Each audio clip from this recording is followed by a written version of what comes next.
Wow. I'm trying not to get too emotional right now. I've just rewatched the pilot of Smallville.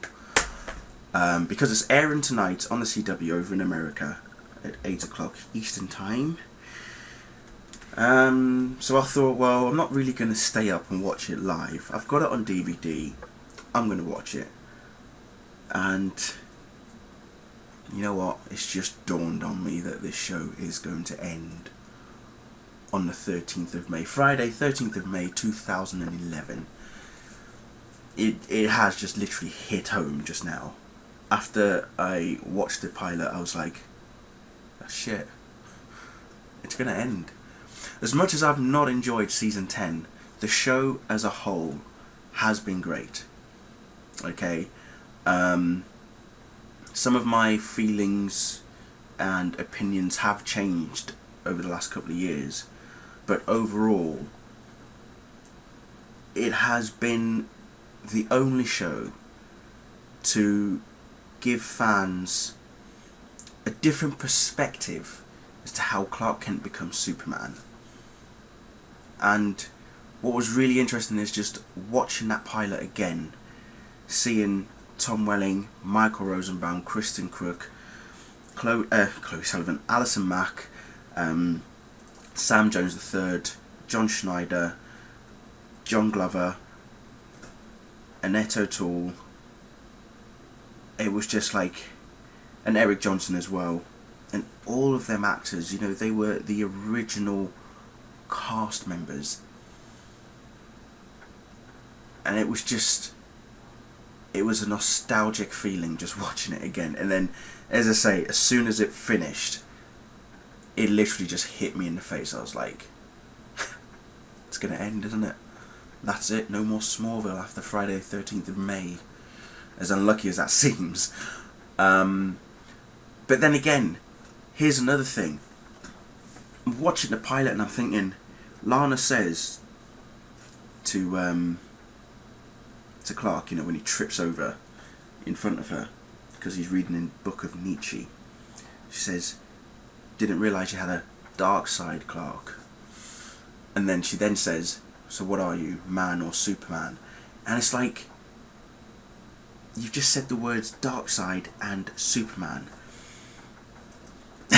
You know, and look where we are 10 years later. And I'm oh god, guys, I've even got a bit of water in my eyes now. I was tweeting whilst watching the pilot, so if you've seen the barrage of tweets from me, you'll know. Yeah, I oh dear, I just need a moment. Really, just need a moment. For all the things that I've said about the show in the past, well, since season 10 has started, you know, my feelings haven't changed regarding the season 10. But however, as I say, as a whole, for all the bad episodes that we've had and all the crapness that we've had, at the end of the day, I really have thoroughly enjoyed Smallville. Like you wouldn't believe. Okay, people know me as a really big Superman fan, and I am a huge Superman fan. First and foremost, I am a Superman fan, and everything else follows afterwards.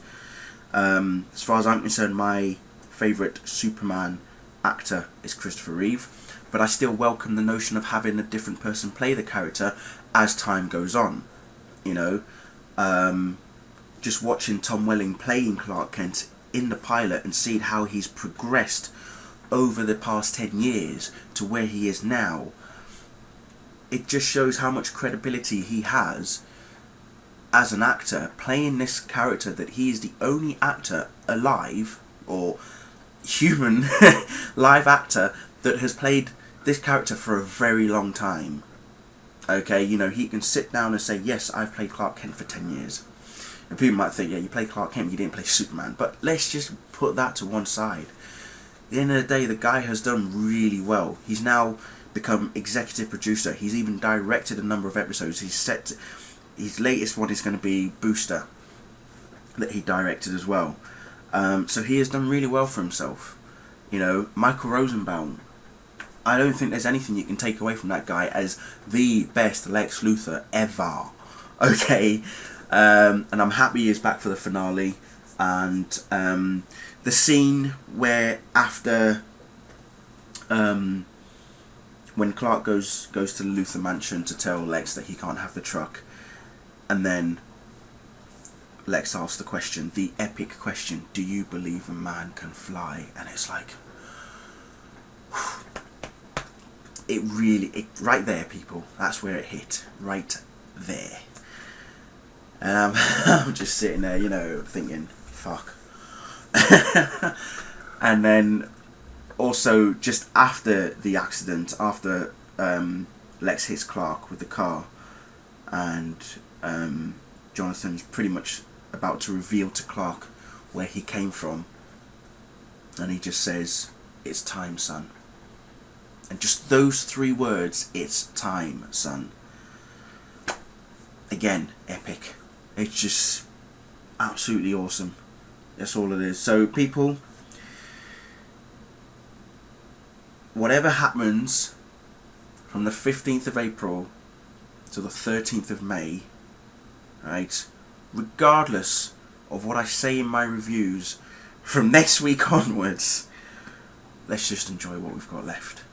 Seriously, I've read some spoilers, I've seen some pictures, I'm still not happy about a number of things that are likely to appear in the coming episode. However, just after watching that pilot and just realising how awesome the show started, how brilliantly it started, Alfred Gough and Miles Miller, thank you.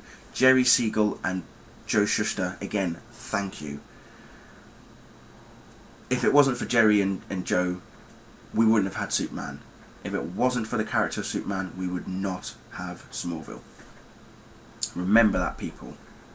Okay, just remember that. Jerry Siegel, Joe Shuster, the original creators of Superman.